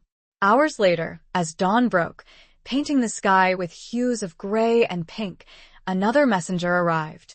This one brought better news. Fitzrohan was alive. He had been found, unconscious but breathing, amidst the carnage. He had been brought back to Westmere, his wounds tended to, his life hanging in the balance. Isabel rushed to the infirmary, her heart pounding with a mixture of relief and apprehension. She found Fitzrohan lying on a cot, his face pale and drawn, his body bandaged, his breathing shallow and labored. The castle healer, a wizened old woman with skilled hands and a calm demeanor, looked at Isabel with a mixture of concern and hope. "He is strong, my lady," she said, "but his wounds are grave. He has lost much blood. We have done all we can. Now it is in God's hands." Isabel sat beside Fitzrohan, taking his hand in hers. His hand was cold, limp, but she felt a faint pulse, a fragile thread of life. She held his hand tightly, as if she could transfer her own strength to him, as if she could will him to live. She stayed with him throughout the day, watching over him, whispering words of encouragement, of love, of hope. She spoke of Westmere, of their plans, of their future together. She spoke of the life they would build, the love they would share, the peace they would find. As evening approached, Fitzrohan stirred. He opened his eyes, his gaze unfocused, his expression confused. He saw Isabel, and a faint smile touched his lips. "Isabel," he whispered, his voice weak and raspy. "Gareth," Isabel replied, her voice choked with emotion. "You are alive. You are safe." He tried to sit up, but a wave of pain washed over him, and he fell back against the pillows. "The battle," he whispered. "What happened?" "The Northumbrians were defeated," Isabel said. "You broke their lines. You saved Westmere. You saved the kingdom." Fitzrohan closed his eyes, a sigh of relief escaping his lips. "Then it was worth it," he whispered. He opened his eyes again, his gaze locking with Isabel's. He reached out and gently touched her cheek, his fingers tracing the contours of her face. "I thought I had lost you," he whispered. "I thought I would never see you again." Isabel's eyes filled with tears. "I was so afraid," she said. "I thought I had lost you too." He smiled, a weak but genuine smile. "I made a promise," he whispered, "to protect you, To come back to you. He paused, his gaze searching hers, questioning, pleading. "Isabel," he whispered, his voice barely audible. "I love you. I have loved you from the moment I saw you at the Whispering Falls. I hunted you not as a prize, but as a treasure I longed to possess, but knew I did not deserve." Isabel's heart overflowed with emotion. She leaned down and kissed him, a tender, loving kiss that spoke of gratitude, of relief, of a love that had blossomed amidst the flames of war. "I love you too, Gareth," she whispered, her voice choked with emotion.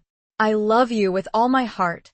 The infirmary, a place of pain and suffering, had become a sanctuary of love, a testament to the enduring power of the human spirit and the ability of love to bloom even in the darkest of times. A night's confession, whispered in the shadow of death, had sealed their bond, a bond forged in fire, tempered by adversity, and destined to shape their future.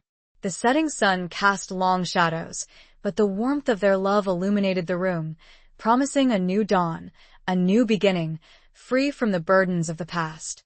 Chapter 16. The Unveiling of Truth. Fitzrohan's recovery was slow but steady.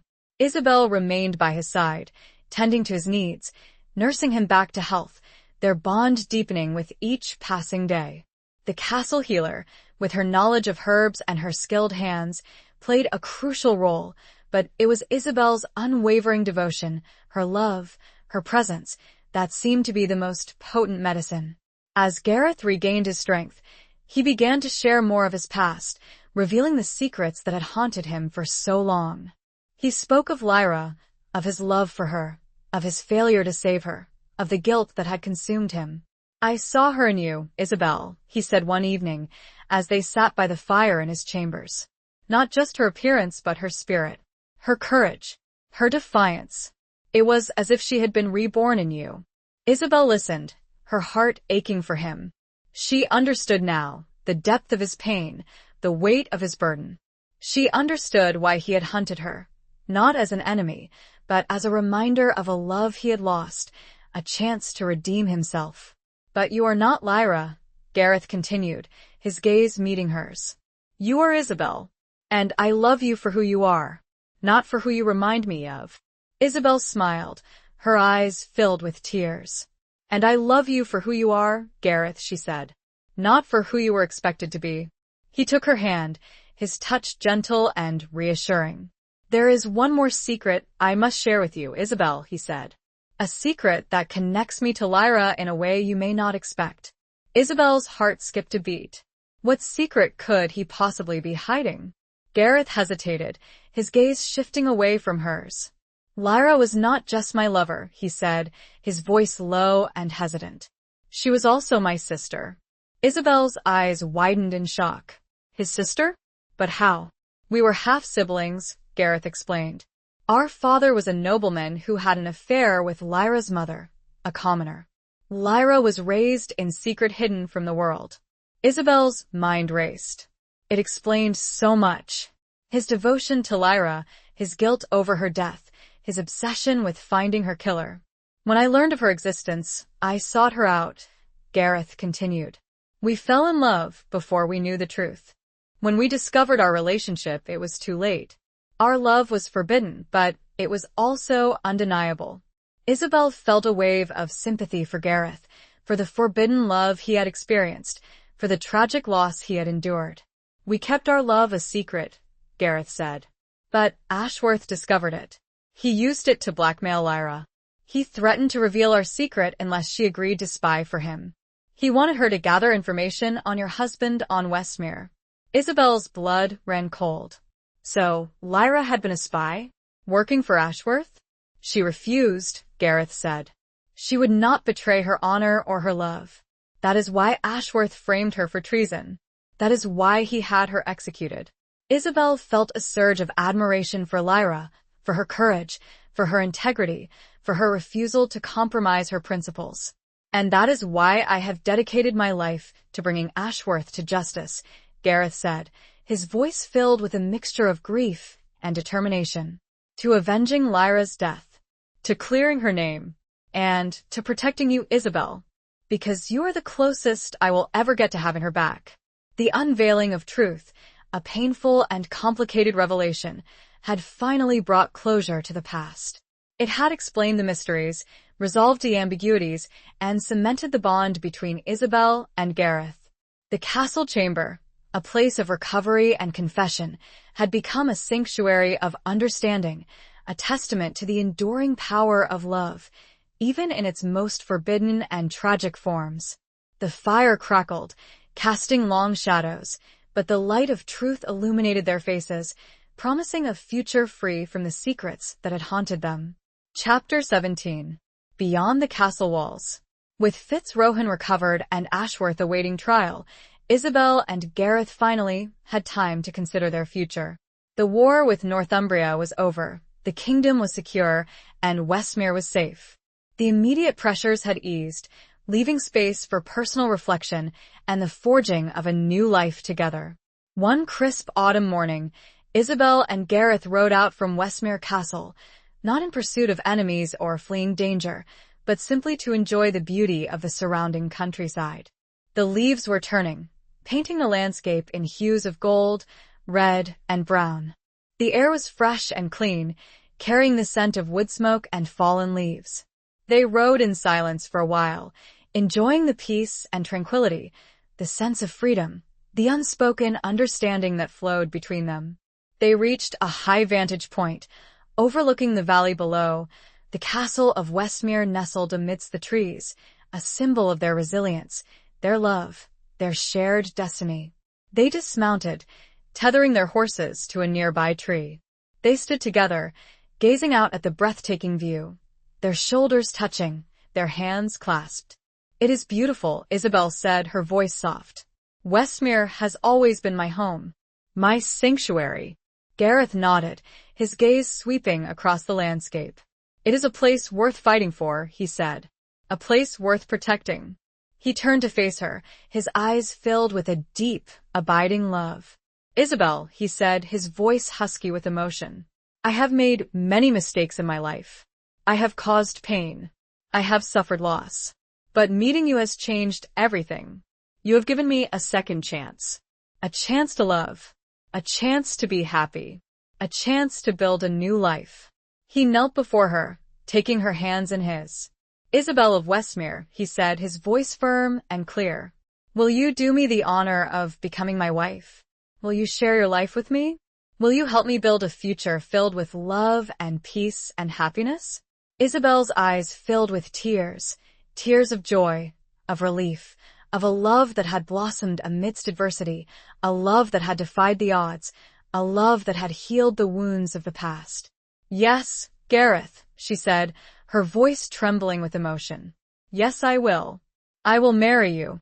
I will share my life with you. I will build a future with you. A future filled with love and peace and happiness." He rose to his feet and embraced her, holding her close, his heart overflowing with love and gratitude. They kissed a long, tender kiss that sealed their vows, a kiss that promised a lifetime of devotion, a kiss that marked the beginning of a new chapter in their lives.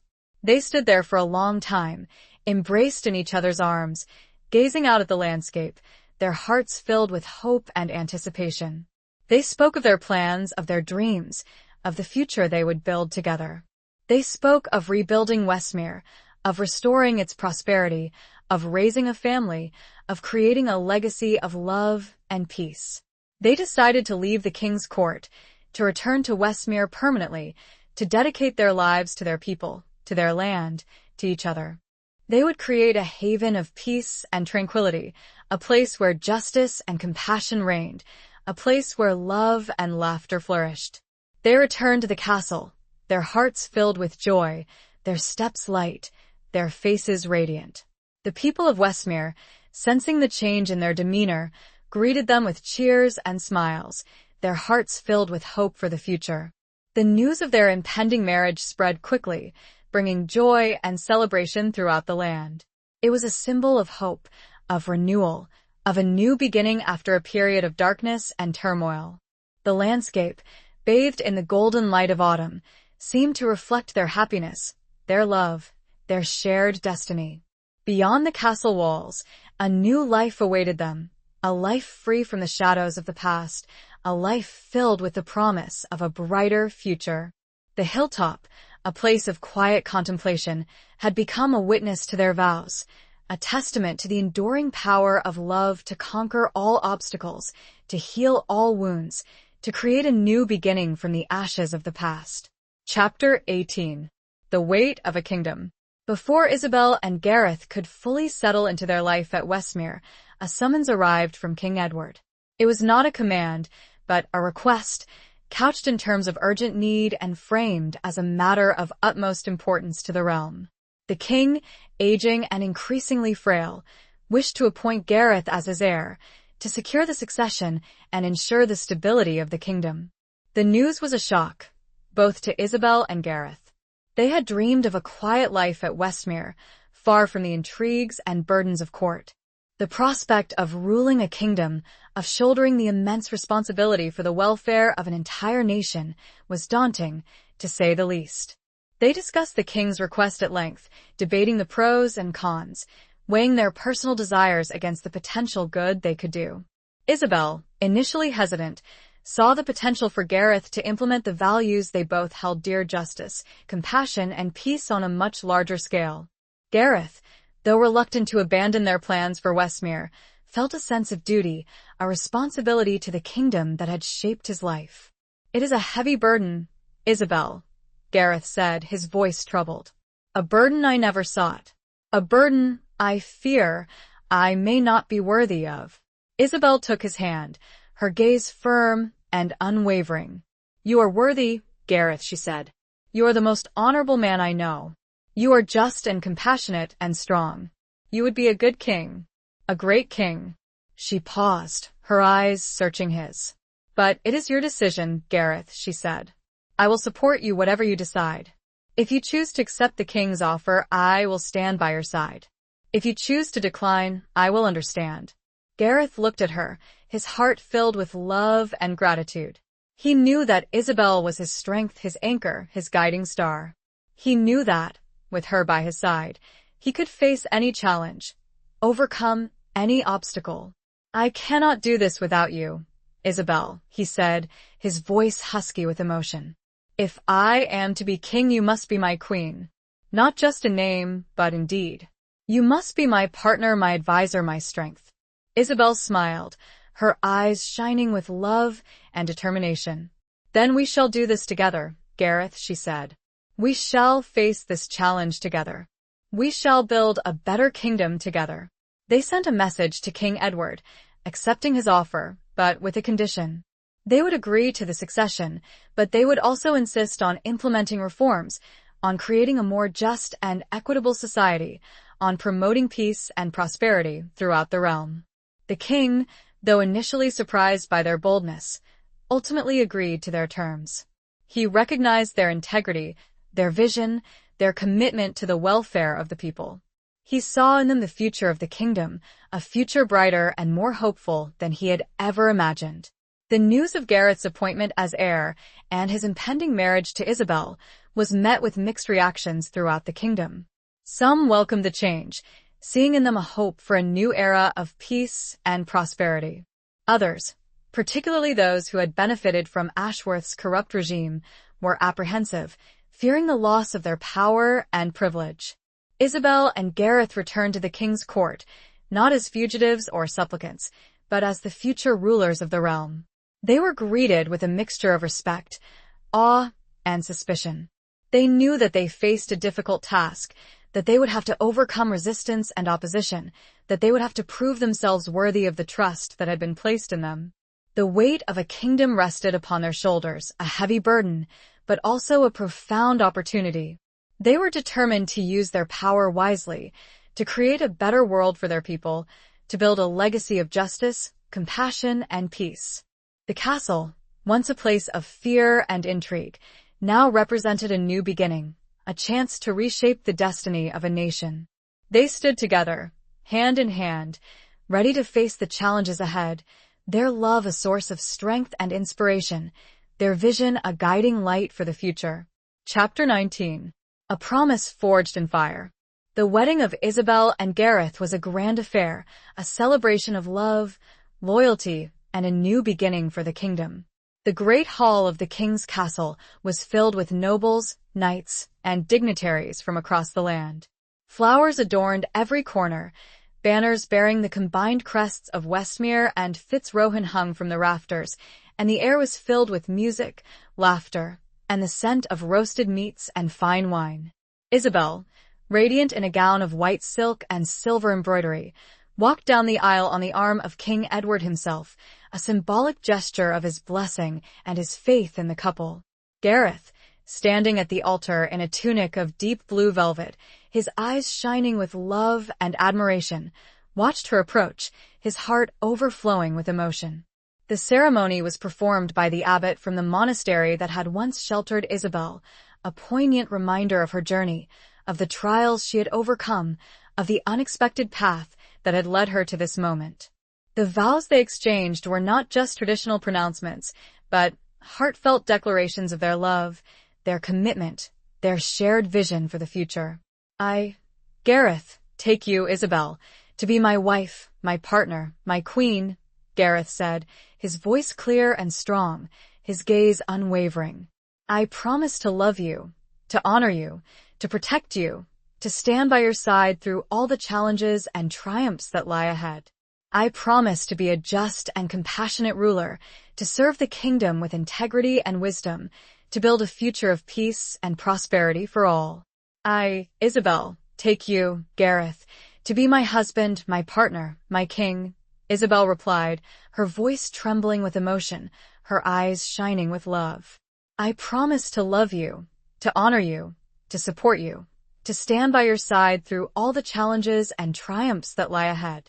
I promise to be a wise and compassionate queen, to serve the kingdom with grace and strength, to help you build a future of justice and hope for all. They exchanged rings, simple bands of gold, symbols of their eternal bond, of their unbreakable commitment, of their shared destiny. The abbot pronounced them husband and wife, king and queen, and the hall erupted in cheers and applause. The feast that followed was a lavish celebration, a testament to the bounty of the kingdom and the joy of the occasion. Music, dancing, and merriment filled the hall, as nobles and commoners alike celebrated the union of Isabel and Gareth, the promise of a new era. But amidst the festivities, Isabel and Gareth never forgot the weight of their responsibilities, the challenges that lay ahead. They knew that their reign would not be easy, that they would face opposition and resistance, that they would have to make difficult decisions. Later that evening, as the celebrations wound down, Isabel and Gareth stood together on a balcony overlooking the moonlit gardens, the sounds of revelry fading into the background. It is a new beginning, Gareth, Isabel said, her voice soft, her hand resting on his arm. Gareth nodded, his gaze sweeping across the scene below. A new beginning for us, he said. And for the kingdom. He turned to face her, his eyes filled with a deep, abiding love. We will face it together, Isabel, he said. We will build a better world together. He leaned down and kissed her a long, tender kiss that sealed their promise, a kiss that spoke of love, of loyalty, of a shared destiny forged in fire, tempered by adversity, and destined to shape the future of the kingdom. The balcony, a place of quiet reflection amidst the grand celebration, became a symbol of their commitment, a testament to their unwavering love and their shared vision for a better world. The night air was filled with the sounds of music and laughter, but above it all, their love shone bright, a beacon of hope for the future, a promise forged in fire, a destiny embraced with courage and determination. The weight of the kingdom rested upon them, but they stood together, strong and united, ready to face whatever challenges lay ahead. Chapter 20. The Reckoning of Love and Duty. The early years of Gareth and Isabel's reign were marked by both challenges and triumphs. They implemented sweeping reforms aimed at creating a more just and equitable society. They reduced taxes on the commoners, established a fairer system of justice, and invested in infrastructure projects to improve trade and communication. They faced opposition, of course, from those who had benefited from the old ways, from nobles who resented the loss of their privileges, from merchants who resisted the new regulations. But Gareth and Isabel persevered, their determination fueled by their shared vision and their unwavering commitment to the welfare of their people. Isabel, in particular, proved to be a remarkably effective queen. She was intelligent, compassionate, and politically astute. She established schools and hospitals, supported the arts and sciences, and championed the rights of women and the marginalized. She became known as Isabel the Just, a title that reflected her unwavering commitment to fairness and equality. Gareth, while initially hesitant about his role as king, grew into the position with grace and strength. He proved to be a wise and decisive ruler, a skilled military strategist, and a compassionate leader. He earned the respect and loyalty of his people, and he became known as Gareth the Steadfast, a title that reflected his unwavering commitment to duty and his unwavering love for Isabel. Their personal life also flourished. They welcomed 2 children into the world, a son and a daughter, who brought them immense joy and strengthened their bond. They raised their children with the same values they had instilled in their kingdom: justice, compassion, and a love of learning. One evening, many years after their wedding, Isabel and Gareth found themselves standing on the same balcony where they had shared a quiet moment amidst the celebrations of their marriage. They were older now, their faces lined with the marks of time and experience, their hair streaked with silver, but their love for each other had only deepened.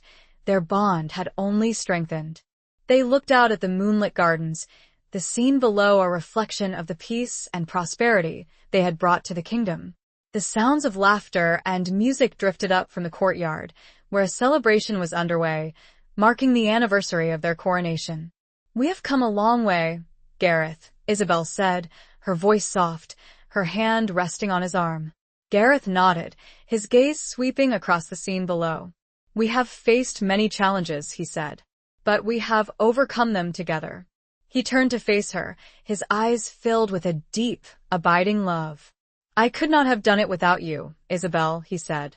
"You have been my strength, my inspiration, my queen." Isabel smiled, her eyes shining with love and gratitude. "And you have been my rock, my protector, my king," she said. "We have built a better world together, Gareth, just as we promised." They embraced, their love a beacon of hope and inspiration, a testament to the enduring power of commitment, a symbol of a life well lived, a destiny fulfilled. The balcony, a place of quiet reflection, had become a witness to their enduring love and their successful reign. The night air was filled with the sounds of celebration, but above it all, their love shone bright, a legacy of justice and compassion, a reckoning of love and duty, a testament to the power of two people united by a shared vision to shape the destiny of a kingdom. They had faced the challenges, overcome the obstacles, and built a better world together.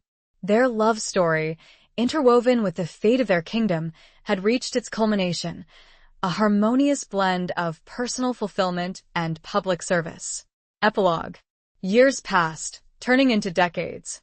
Gareth and Isabel ruled wisely and justly, their reign remembered as a golden age for the kingdom. Their children grew to adulthood, taking on responsibilities of their own, carrying on the legacy of their parents. The son, named Thomas after Isabel's first husband, inherited his father's strength and his mother's compassion. He became a skilled warrior and a wise administrator, eventually succeeding Gareth as king.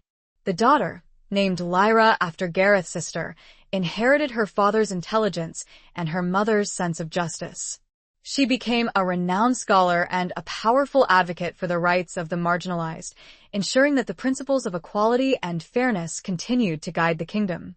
Gareth and Isabel, in their twilight years, eventually retired from public life, returning to Westmere, the place where their love story had begun. They spent their final days surrounded by their children and grandchildren, their hearts filled with peace and contentment. They often walked in the gardens of Westmere Castle, reminiscing about their past, their adventures, their challenges, their triumphs. They remembered the fear, the betrayals, the battles, but most of all, they remembered the love that had sustained them, the love that had guided them, the love that had shaped their destiny. One evening, as the sun set, casting a golden glow over the landscape, Isabel and Gareth sat together on a bench overlooking the valley, the same bench where they had first declared their love for each other so many years ago. Isabel, her hair now completely silver, her face lined with the wisdom of age, but her eyes still shining with love, took Gareth's hand. "We have had a good life, Gareth," she said, her voice soft but firm. Gareth, his hair equally white, his body frail but his spirit still strong, nodded in agreement. "A good life," he echoed. "A life filled with love and purpose." He looked at her, his eyes filled with a deep, abiding affection that had only grown stronger with time. "I would not have changed a thing, Isabel," he said. "Except perhaps I would have found you sooner." Isabel smiled, her heart overflowing with love.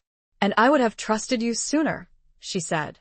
They sat in silence for a while, their hands clasped, their hearts content, their souls at peace. The sun dipped below the horizon, painting the sky with hues of orange, pink, and purple. As darkness fell, Gareth leaned his head against Isabel's shoulder, a peaceful sigh escaping his lips. He closed his eyes, a gentle smile on his face. Isabel felt his hand go limp in hers.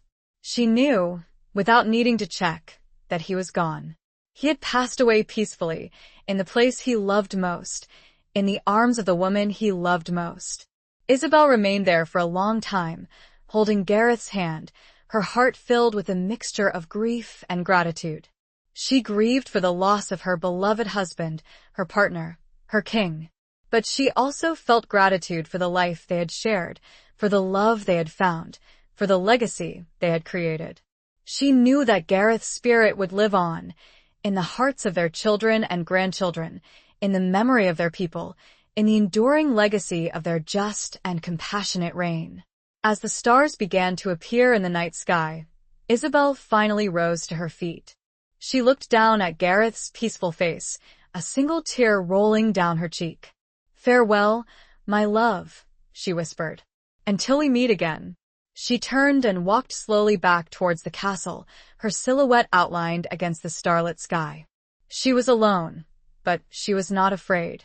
She carried Gareth's love within her, a beacon of hope and strength, a guiding light for the future. The bench, overlooking the valley, remained a silent witness to their love story, a testament to a life well lived, a destiny fulfilled, a love that had tran.